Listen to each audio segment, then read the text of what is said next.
मामले में 36 दिनों तक प्रदर्शन करने वाली कॉकरोच जनता पार्टी के फाउंडर अभिजीत दिपके की मुश्किलें कम होती नजर नहीं आ रही है। सूरत के एक आरटीआई एक्टिविस्ट अमित तिवारी ने अभिजीत दिपके की अमेरिका में हुई पढ़ाई और पार्टी की फंडिंग को लेकर गंभीर सवाल उठाए हैं। एक्टिविस्ट ने चुनाव आयोग, CBIC और महाराष्ट्र सरकार से शिकायत कर इस पूरे मामले की वित्तीय जांच की मांग की है। गुजरात के सूरत जिले के आरटीआई एक्टिविस्ट अमित तिवारी ने महाराष्ट्र सरकार से अभिजीत के पिता भगवान राव दिपके की संपत्ति की भी जांच की मांग की है। जैसे कि मैंने अलग अलग जगह पे 3 अलग अलग जगह पे शिकायत की है। जैसे कि CJP के विरुद्ध में एक ECI में कंप्लेन की है और कपिल सिब्बल साहब ने जो 1 करोड़ का फंड दिया है उसके विरुद्ध में मैंने CBIC में शिकायत की है कि इस पे 18% GST वसूल किया जाए।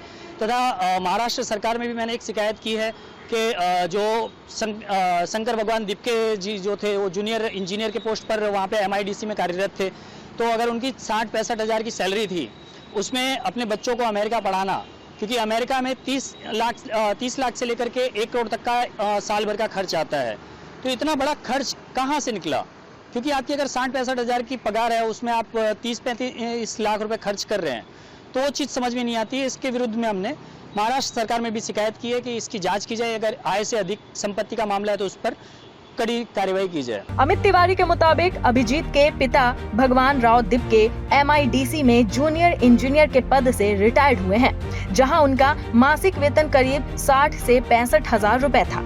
ऐसे में सवाल उठाया गया है कि एक सीमित आय वाले सरकारी कर्मचारी ने अपने बेटे को अमेरिका की प्रतिष्ठित बोस्टन यूनिवर्सिटी से मास्टर डिग्री कराने का भारी भरकम खर्च कैसे उठाया। एक्टिविस्ट ने इसे आय से अधिक संपत्ति का संभावित मामला बताते हुए सख्त कार्रवाई की मांग की है। CJP पे हमने ये शिकायत की है कि ये पहली बात तो CJP जो है कॉकरोच जनता पार्टी, जो ये अपने आप को जनता पार्टी लिखते हैं, पार्टी के हिसाब से ये जिस तरह से बिहेव कर रहे हैं कि हम प्रोटेस्ट कर रहे हैं, हम प्रेस कॉन्फ्रेंस कर रहे हैं, एक राजनीतिक दल की तरह बिहेव कर रहे हैं। तो जब अगर आप राजनीतिक दल की तरह बिहेव कर रहे हैं तो आप चंदा लेते हैं, और अगर नॉन रजिस्टर्ड पर्सन हैं और आप चंदा लेते हैं तो रिप्रेजेंटेटिव एक्ट 1951 के धारा 29A के तहत आपको पहली बात तो रजिस्टर्ड होना पड़ता है।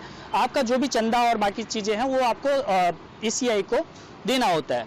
तो उसके विरुद्ध में हमने शिकायत की है कि ये रिप्रेजेंटेटिव एक्ट के हिसाब से ये रजिस्टर्ड नहीं है और 1 करोड़ का फंड जो ये ले रहे हैं ये अवैध है। इसके विरुद्ध में शिकायत दर्ज की है, इसके विरुद्ध एक्शन लिया जाए, ECI से हमारी ये निवेदन है। विवाद सिर्फ विदेश में पढ़ाई के खर्च तक सीमित नहीं है। अमित तिवारी ने चुनाव आयोग को पत्र लिखकर CJP की कानूनी स्थिति पर भी आपत्ति जताई है। CJP ने नीट प्रदर्शन के दौरान गिरफ्तार कार्यकर्ताओं के लिए 1 करोड़ रुपए के लीगल डिफेंस फंड का ऐलान किया था।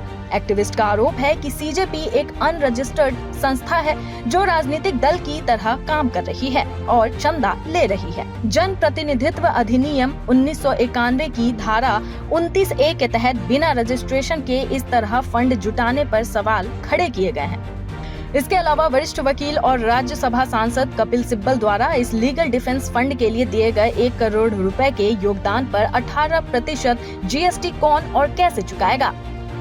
गौरतलब है कि पुणे से पत्रकारिता और बोस्टन यूनिवर्सिटी से पब्लिक रिलेशंस की पढ़ाई करने वाले अभिजीत दिपके कुछ समय तक आम आदमी पार्टी के साथ भी जुड़े रहे।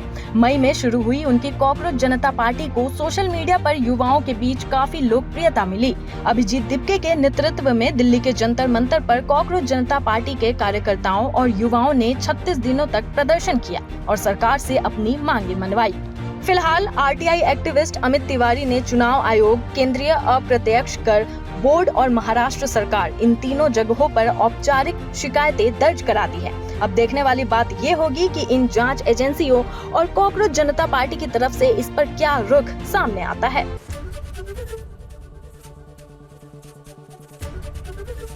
ABP गंगा, खबर आपकी, जुबान आपकी।